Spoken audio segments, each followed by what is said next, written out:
একটা আর্টিস্ট যখন কোনো একটা স্কেচ বা কোনো চেহারা আঁকতে যায়, সামনে একটা মডেল থাকে।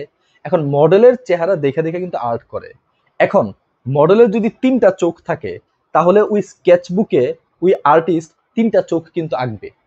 আবার তার যদি ৩টা কান থাকে, তাহলে কিন্তু ৩টা কানই আঁকতে হবে। সে কিন্তু চাইলে একটা কান কাইটা ২টা কান আঁকতে পারবে না।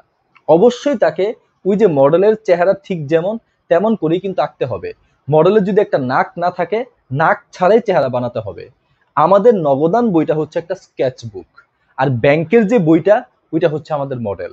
আমাদের নগদান বইয়ে পরিবর্তন করতে পারবো, যেমনটা ওই আর্টিস্ট স্কেচ বুকে পরিবর্তন করতে পারে, ওই মডেলের চেহারা কিন্তু পরিবর্তন করতে পারে না। একটা চোখ কাটতে পারে না, একটা কান কাটতে পারে না, একটা নাক লাগাইতে পারে না।